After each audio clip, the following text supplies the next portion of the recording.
So Eliza Bleu has definitely been through a lot in the past few weeks. Her entire life has been exposed as lies. Her entire life is falling apart because it's all built on the foundation of lies. Every single podcast appearance that she had on Zuby, on Michael Malice, on Timcast, whatever it is, she was lying pretty much the entire time that she was on those podcasts, anytime that she was telling her story. I mean, we don't know for a fact that they were all lies, but we pretty much know at this point that her entire story of being a human trafficking survivor and all that stuff, it's all BS, or at least has a lot of question marks. It has a lot of holes in it that needs to be filled. And it just seems like she keeps taking L after L after L. It's getting ridiculous how many L's she's taking, to be honest. The whole Tim Pool stuff, the Shane Cashman stuff, pretty much the only people that were still defending her were Tim Pool and Shane Cashman and the other people involved at Timcast IRL. And Tim Pool flip-flopped pretty fast on that. At first, Tim Pool was defending Eliza Bleu. But then once all the YouTube videos started getting banned, I think he realized that he had absolutely no ground to stand on with defending Eliza Bleu anymore. There was just no point in even trying to run PR for her and making up these weird theories that he was making about the PR bots coming after her and all that stuff. I think he realized pretty fast that there's just no point in trying to do that anymore. So he flip-flopped, he did a 180, and he completely turned on Eliza Bleu. And he said, I'm going to join the other side. I think Eliza Bleu, the censorship stuff has gotten out of hand and all that other stuff. And it also, it happened once all those leaks came out about Eliza Bleu in those videos, grinding up on Ian and Adam and everyone else in those videos. Really weird that they're running that company like a frat house, but that's besides the point. I do want to make a video on this saying, Eliza Bleu's lies are all falling apart. They're all coming crashing down her entire life. And it just got a whole lot worse for her because we know that Eliza Bleu was Andrew Tate's biggest hater. And she advocated for a lot of the people who were, claiming that they were victims of Andrew Tate, that were accusing Andrew Tate of doing certain things that has him in jail as we speak. We have this tweet from Luke Belmar showing a WhatsApp conversation between the main two Andrew Tate victims, the original two victims that they're claiming to be victims of Andrew Tate, of human trafficking, of being held captive in Andrew Tate's compound. And they're literally saying this is them planning out their false accusation of Andrew Tate. It's right here. There is no question. If these documents are real, which nobody has disproven them yet, if these documents are real, Andrew Tate is innocent and needs to be released from jail. And it's insane to me that the U.S. went so hard. And I said it in my last video. I'll say it again. I'll say it a million more times. I don't care how many people get mad at it. It's insane that we went so hard trying to bring Brittany Griner back, and we don't care at all about Andrew Tate. We gave Russia the merchant of death, and we don't even care about Andrew Tate at all to try to get him back at all, or just at least get him released from jail. He's being wrongfully held, and these documents prove it, and he needs to be released. This is their WhatsApp conversation. I talked about it yesterday, so I'll do a brief summary. True, I practiced, perfecto, just play it cool. Like you don't know anything, play dumb. I'm going to pull some tears out. That's them talking about how they're going to be acting whenever they go talk to the cops. That was 2 days before the first raid. Good advice, thank you. We are so good, we need an effing Oscar. Let's go, just play it cool. So they're talking about how this is 1 day before the raid, so they just talked to the cops. This is them debriefing after talking to the cops. They're talking about how they need an Oscar, and they did so well. Change my name so it will not start with an A.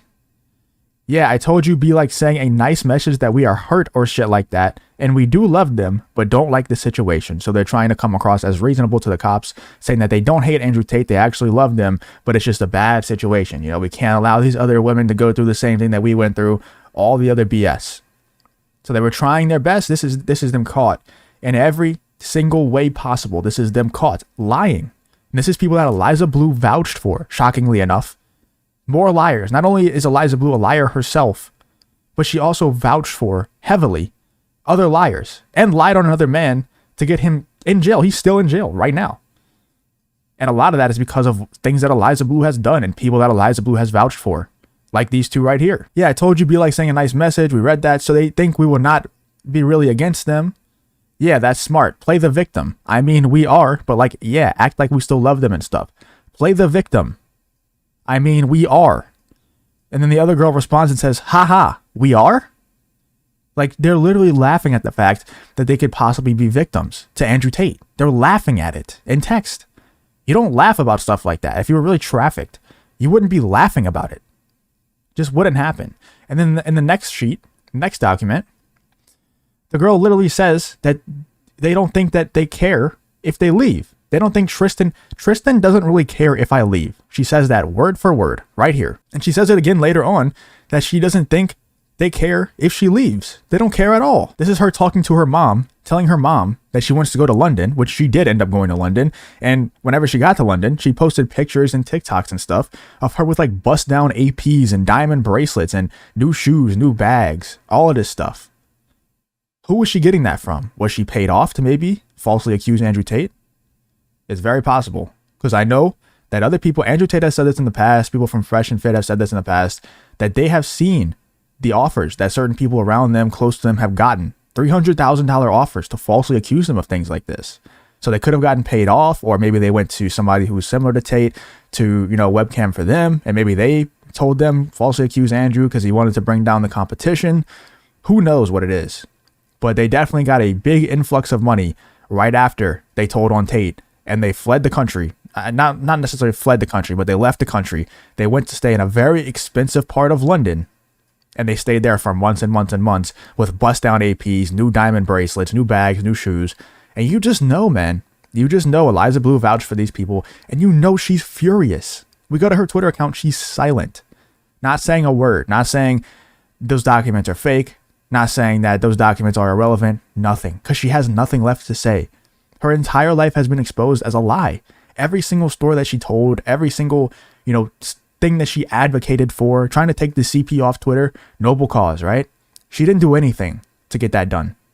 Nothing has gotten done. She said that she removed some hashtag or something. She didn't even remove the hashtag that she claimed to remove. She didn't do a single thing that she claimed to have done. And I don't want to say that nothing happened to her, that she's not a victim of anything, because I don't know that for a fact. But every single story that she told, if you dig into it, the more you dig into it, the more just question marks pop up, the more holes pop up. And then when you go to the censorship on YouTube and Twitter, that stuff is where it gets really dicey. Because what kind of connections does she have? Because I thought maybe, one connection to Twitter, that's not that big of a deal, right? Maybe she knows Ella Irwin from way back in the day. Maybe she called in a favor. But when it starts to get YouTube videos removed, that's when the stuff starts to get really tricky, because now you have connections that span across 2 social platforms, and you're completely abusing the TOS of 2 different social platforms. And yeah, that's still insane to me. I've been digging into it. I might have something coming out soon on that. We might be publishing a pretty big story on that. Hopefully. I just want to make sure that everything is surefire, that everything completely connects, all the dots connect completely. So it might take some time, but we might have something big coming out on that. I don't want to tease it too much because I don't know if we'll ever be able to release it, but I hope we can. So let me know what you guys think about Eliza Bleu and her victims being completely proven wrong when it comes to accusations of Tate. Let me know what you think about the entire Eliza Bleu situation. And let me know what you think about the whole situation in the comments. If you did enjoy the video, please leave a like on the video, subscribe to the channel, all that good stuff. And I hope to see you on the next one.